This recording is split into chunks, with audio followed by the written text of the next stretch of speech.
I am about to squeeze the last little bit of preseason hype that we can on the 2024 Ole Miss Rebels. This is the Locked On Ole Miss Live pregame show with John Macon Gillespie. Join me. Stay tuned.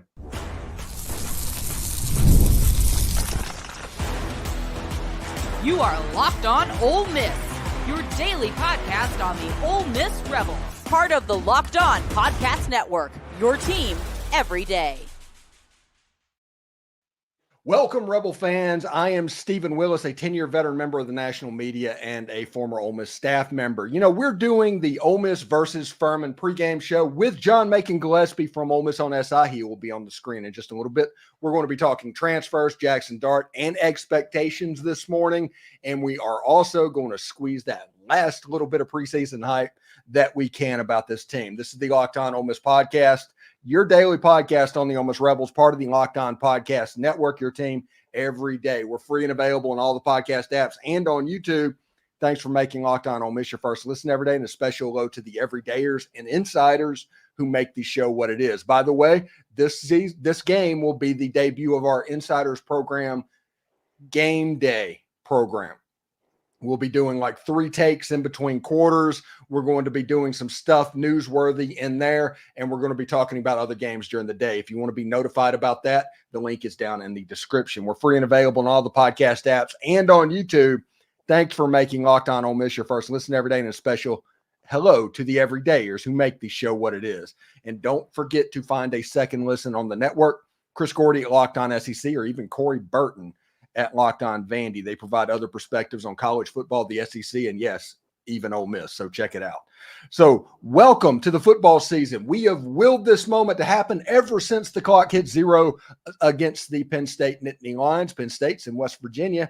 They are about to kick off as we speak. Everybody has their quad boxes on whichever games they want to see.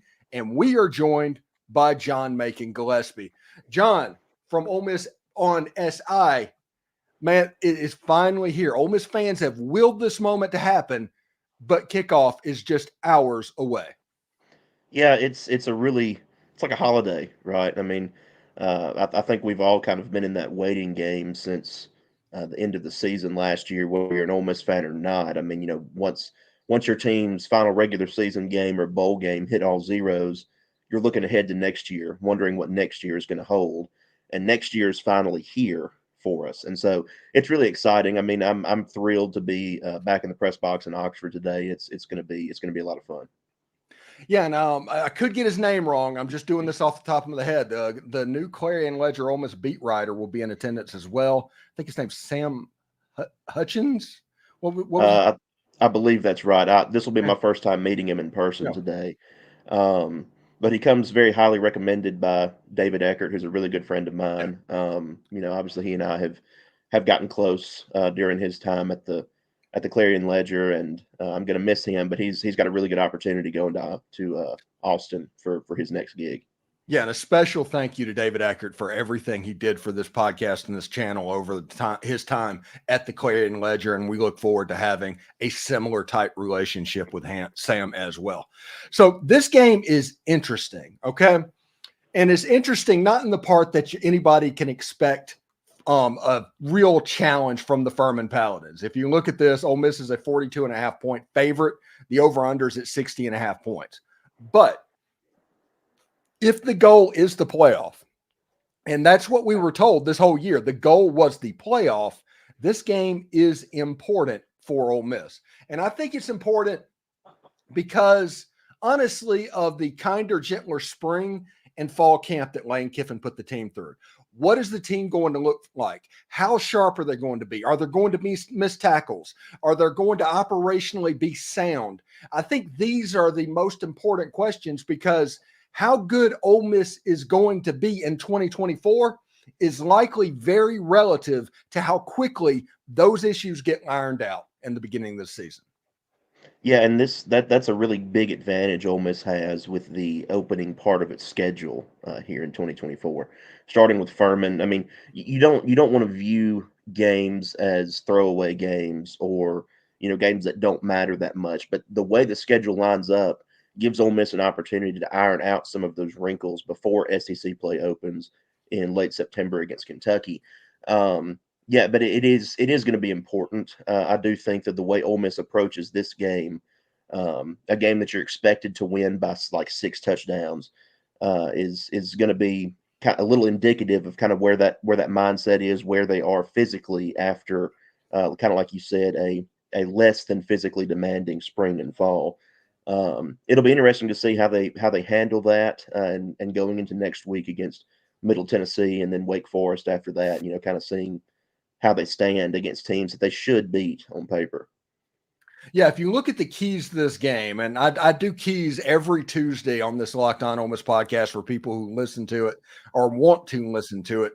The keys that I put to victory versus Furman, and they weren't necessarily keys to victory versus Furman, but it's more about progressing toward that playoff goal. I think this game is going to be about ground and pound, with Ulysses Bentley, Henry Parrish, and Rashad Amos being the key. And they were real quick to tell that they wanted to run the ball because they do want Furman to be aware that they want to run the ball, because that is going to provide a test. One of the questions that Ole Miss is going to face this year with the loss of Quinshon Judkins is, can Ulysses Bentley, can Henry Parrish, and can Rashad Amos run the ball when others know it's coming? So I do think they were they meant to do it essentially to let Furman know what was going on so they could get them to bow up. Because if we're going to be honest, Furman had to replace their whole secondary. And if Ole Miss wanted to score 100 points, they could throw the ball and probably score 100 points. But that wouldn't get them ready for the playoffs. That would just win this game. And I think the playoffs is the ultimate goal. Yeah, and that has to be kind of the mindset in this early part of the season, I think. I mean, Ole Miss can blow out your Furmans, your Middle Tennessees, probably even your Wake Forests of the world. But the way that you approach these games, getting some of those kinks ironed out and, learning a little bit more about yourself, is going to be key when the games in October and November that are really grind time, when those hit. It's going to be key to winning those and keeping that playoff push alive. I think that does make a lot of sense. How they approach this game probably has more of the college football playoff in mind than it does beating Furman, because they're going to beat Furman. I mean, unless some kind of cataclysm happens, they're going to beat Furman. So, which means the flamethrowers coming out after the show. Just everybody get ready for that if it happens. My goodness, yeah. I'm going to burn this place down. Yeah. So I mean that's got to be how they're approaching it, is, preparation for the playoff in mind as opposed to just week one. And because of that, the second key is get these starters out of the game. And everybody's going to talk about Jaxson Dart, maybe padding stats and things like that. But in this era to where Ole Miss is preparing for potentially 16 games in a season, they need to take as much wear and tear off the body as possible.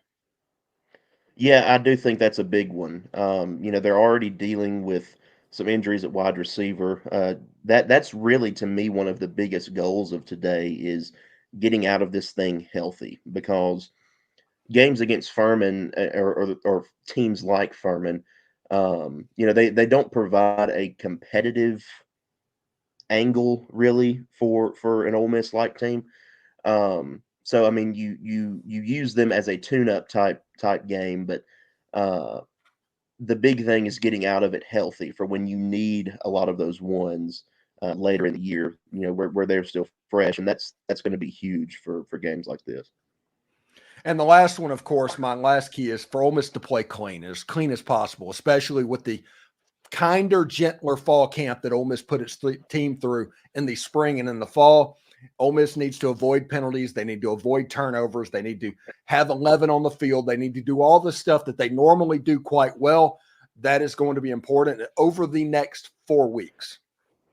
Yeah, absolutely. Again, that injury thing ties into to getting the starters out of the game as quickly as possible, and playing clean is always important, because there may be penalties against a team like Furman may not cost you the game necessarily, but it will against your South Carolinas, your LSUs, your Georgias.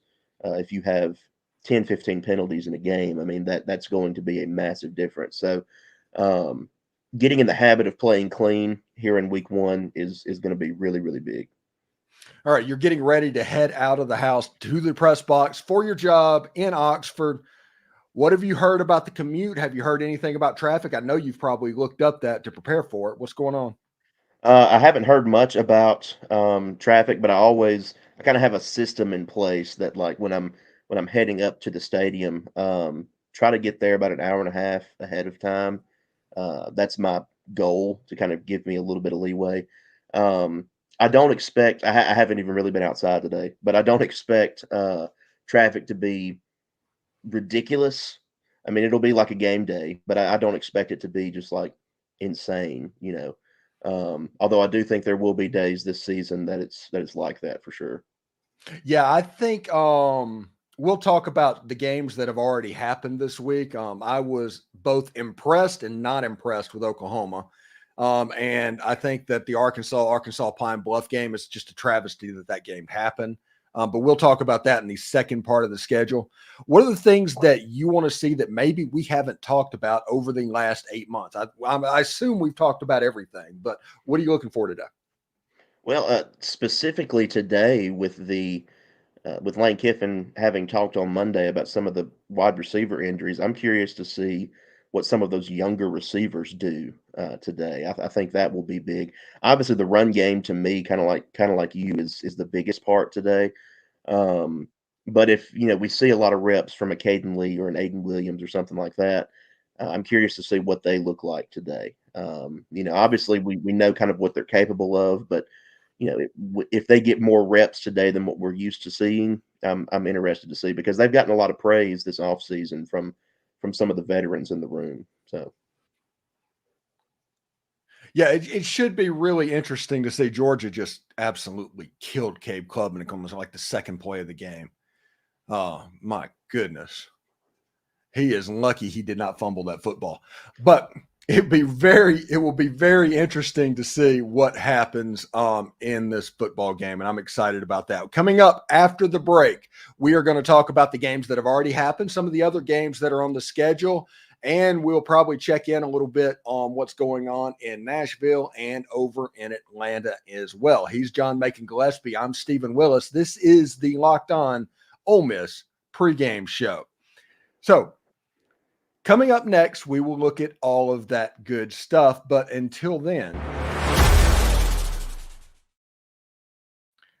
all right, eBay Motors. Nope, it's not eBay Motors this time. Sorry, that's a glitch. It's Factor Meals as the first read of the day. Hello, Rebel fans. If you're like me, balancing a busy schedule with staying healthy can be a challenge. That's why I'm excited to tell you about Factor Meals. It's your go-to for quick, nutritious, and delicious meals that fit perfectly into your day. Factor Meals are chef-crafted and dietitian improved with options like Calorie Smart, Protein Plus, and Keto. They're fresh, never frozen, and they are ready to eat in just 2 minutes, whether you're into making or rushing between work, the gym, or even simply catching a Rebels game. Factor makes it easy to stay on top of your wellness goals. They have 35 different meals, over 60 add-ons to choose from each week. You'll never get bored with it at all. From breakfast to dessert, Factor has you covered with premium ingredients like filet mignon, shrimp, and blackened salmon. Plus, no more time wasted shopping, preparing, prepping, cleaning up. So what are you waiting for? Head to factormeals.com/LockedOnCollege50 and use code LockedOnCollege50 to get 50% off your first box and 20% off your next month. That's LockedOnCollege50 at factormeals.com/LockedOnCollege50. Fill your body, crush your goals, and enjoy every bite. So, passion, drive, and patience, what the formula for winning championships is also what keeps your ride or die alive. eBay Motors has everything you need to do to maintain your vehicle and level it up to peak performance. Superchargers, roof racks, exhaust kits, LED headlights, and more. Whether you're into speed, power, or style, eBay Motors has got you covered. And with over 122 million parts for your number one ride or die, you'll always find exactly what you're looking for. And with eBay's guaranteed fit, your part is guaranteed to fit your ride every time or your money back. Because with eBay Motors, you are burning rubber, not cash. With all the parts you need and the prices you want, it's easy to make your car the MVP and bring home huge wins. Keep your ride or die alive at ebaymotors.com. Eligible items only. Exclusions apply. eBay's guaranteed fit is only available to U.S. customers.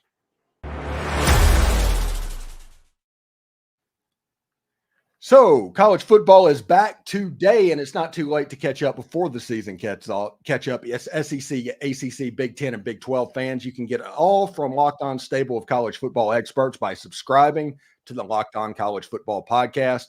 Who has a chance to make the playoffs? Which teams will cause chaos in their new conference?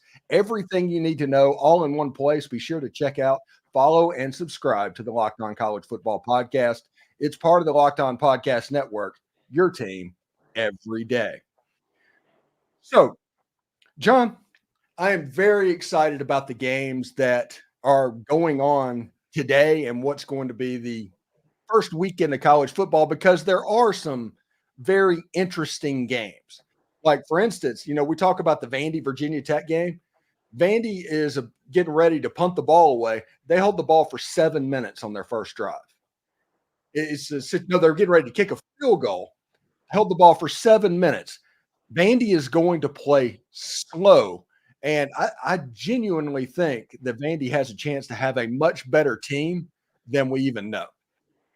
Yeah, that's kind of been one of your talking points throughout the offseason is, the pieces they add. What do you call them again now?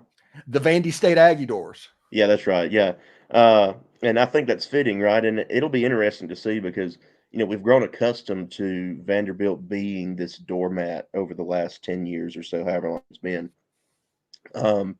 But, with these new pieces that they've added, I mean, I'm not saying they're going to come out and be world beaters or anything like that, but it is possible that they look a lot better. And did you tell me that Lee Corso picked Vanderbilt to beat Virginia Tech today? Apparently, that's what came over my Twitter headline is Lee Corso picked Vandy to win outright. Vandy's up 3-0. They made the field goal. Well, we'll see, and it'll be interesting for sure because Ole Miss doesn't play Vanderbilt this year, so that's a little bit of a change. But watching them from afar will be interesting. Yeah, it's just a situation to where basically you take a 10-win G5 team, you get all the good players from that team, these coaching staff that made that team and built that team, and you import them to other SEC level athletes, and their mindset, they're going to get a little bit better just logically. Yeah, I think so.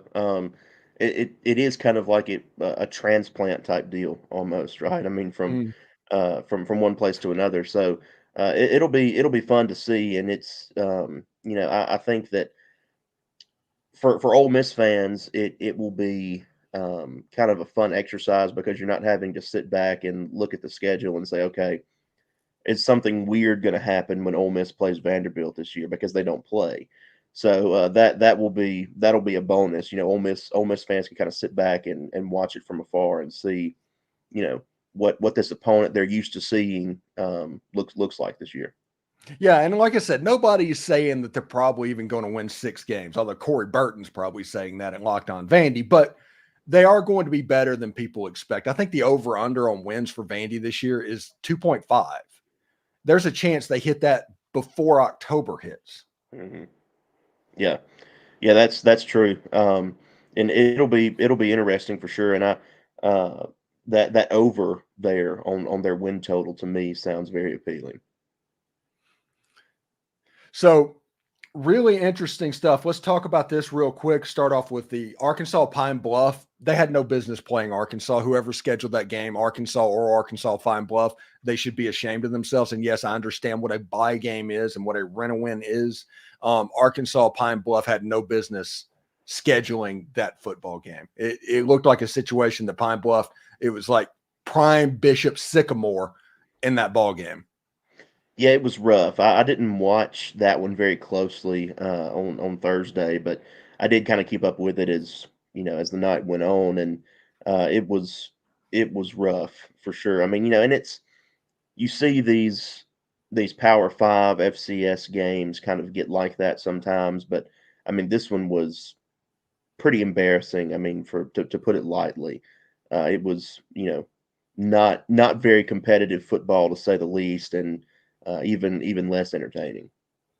Yeah, and the Murray State, Mizzou, everybody knew about that. They won about as expected. Oklahoma, Jackson Arnold looked good. The offense did not. They were 1 of 13 against a really putrid Temple football team. Oklahoma has some stuff to get fixed, but they did cover that game. Clemson and Georgia is on right now. Georgia's favored by 13.5 points.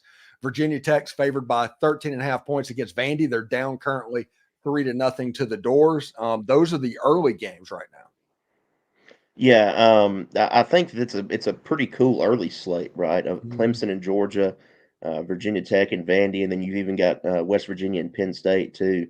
Something to kind of keep an eye on. But I am a little curious to see what Clemson looks like this year, because I think they've gotten some offseason hype a little bit, and I'm not 100% sure I'm completely bought into that. But it will be interesting to see how they handle the Dogs today. Yeah, and it's a situation. The last time that Georgia went up against Garrett Riley at offensive coordinator, they beat him 65-7 when he was at TCU. So yeah, this isn't a situation where Georgia's going to have hard time matching up a little bit. Now, obviously, Ole Miss is favored by that Alabama A&M at Auburn line. I just take Auburn to cover them, but that Notre Dame Texas A&M game is interesting. It is very interesting. I think that I've gone back and forth thinking about this game all week, really, and I don't really buy into either Notre Dame or Texas A&M. But part of me, as we sit here talking today, has started leaning more towards Notre Dame. That may change as the day goes on, but part of me is almost tempted to pick Notre Dame to take this thing outright. I'm not 100% sure why, but it being in College Station is obviously a factor. But I do think that Mike Elko's first game at A&M is, going against Notre Dame is going to be a little difficult task. One thing that's really interesting, that USC versus LSU game, LSU's favored by 4.5, but the closer this game goes to kickoff, that line's going down a little bit. Yeah, and that's going to be, is that one on Sunday or Monday? It's on Sunday. The Monday game is FSU. FSU gets to lose to Boston College on Monday. That's right. Yeah, it'll be that one will be fun too. I did catch a little bit of the conversation about that on College Game Day. Honestly, part of me likes USC in that one a little bit, and I may be proven wrong. LSU may prove me wrong this year, but I'm not 100% sold on the Tigers just yet either. So that one is going to be fun. I do like the Labor Day weekend, Sunday night and Monday games that we have each year, and that one will be an entertaining one. Yeah, it should be a lot of fun. So before you head off to the stadium in Oxford, what's on your mind? What is your last preseason hype thoughts of the year? Ooh, that's a good one. I think this team can be pretty special. I really do. I think that, and I hate to say things like this because a lot of times they come back to bite me, but I think that this team can be really special. The caveat I always throw in is that they have to stay healthy. They have to be healthy throughout the year. I do think they have some depth to make up for some of that. But something about this team feels like it can be special. The mood that's around the building and on the roster kind of lends me to think that, and just the talent they have too. And I'm really excited to see the season get underway. Yeah, and the red flags, these are the things that I think that Ole Miss has to overcome this season for them to accomplish their ultimate goal. And I do not think beating Georgia is one of those things that they have to accomplish. But they need to not have the spring practice and fall camp backfire over the first 6 weeks of the season. If you can make it to the LSU game undefeated, the spring practice and fall camp, it did everything it was supposed to do. The next thing is beat LSU, win that game in Tiger Stadium. Ole Miss has gone down to Tiger Stadium undefeated twice in roughly the last 10 years. They've lost both times. Win that game. It's going to be a night game in Tiger Stadium. It's going to be an absolute zoo down there with how crazy it is.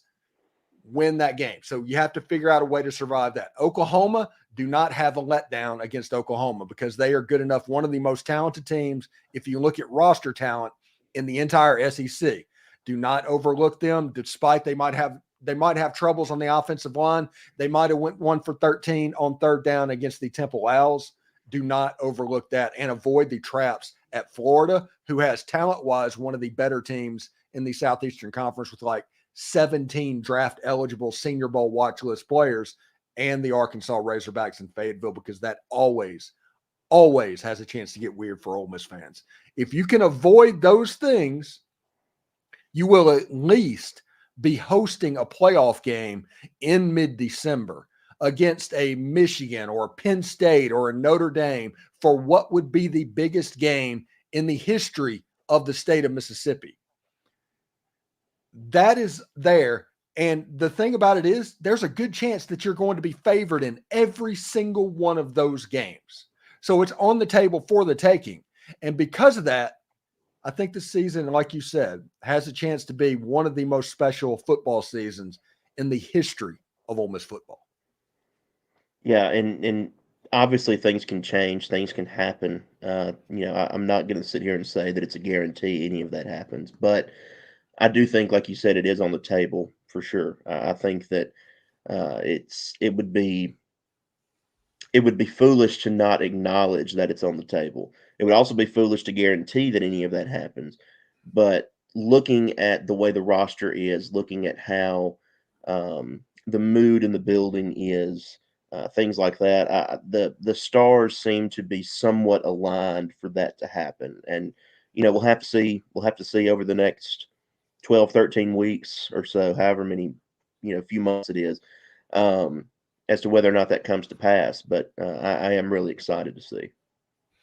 All right, you be safe heading to Oxford, Mississippi. And everybody, I do want to let you know, we have exciting news. You can now become a Locked On Ole Miss Insider. This is the best and the easiest way to stay up to date on all things Ole Miss sports.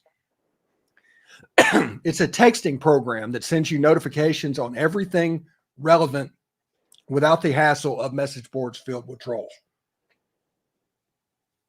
Not a good sign when 30 minutes into my first show today, I'm having trouble with my voice.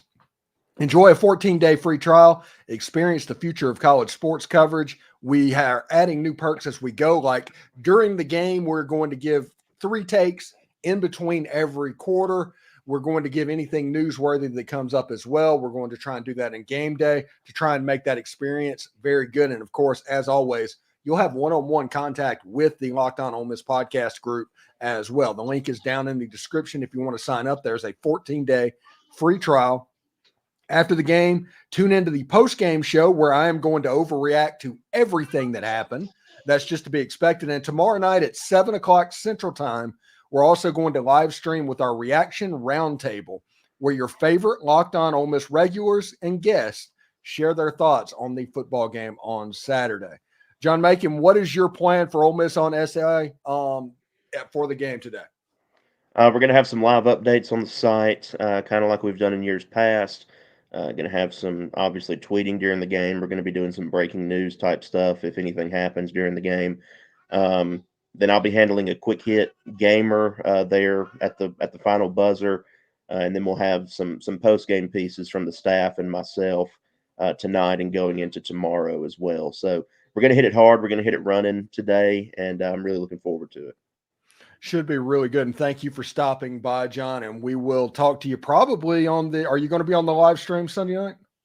That is the current plan. We'll see how everything unfolds, but yes. Okay. Should be a lot of fun. And I'll see you then, buddy. All right. Thank you, Steven.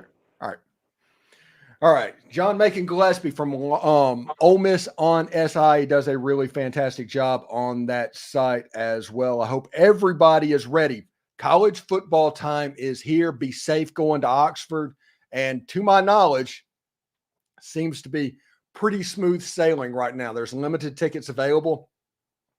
And, of course, you can catch the game on SEC Network Plus or ESPN Plus or the Ole Miss Radio Network and all the avenues that they have as well. I hope everybody has a good time, has a lot of fun, and Insiders is going to get really fun, I think, over the course of the game. So we'll handle that. And, of course, in the post game, all of you join up in the chat, and we are going to overreact to everything we saw. So take care, have fun, and we will talk to you later. Hotty toddy, everyone. And it is finally here.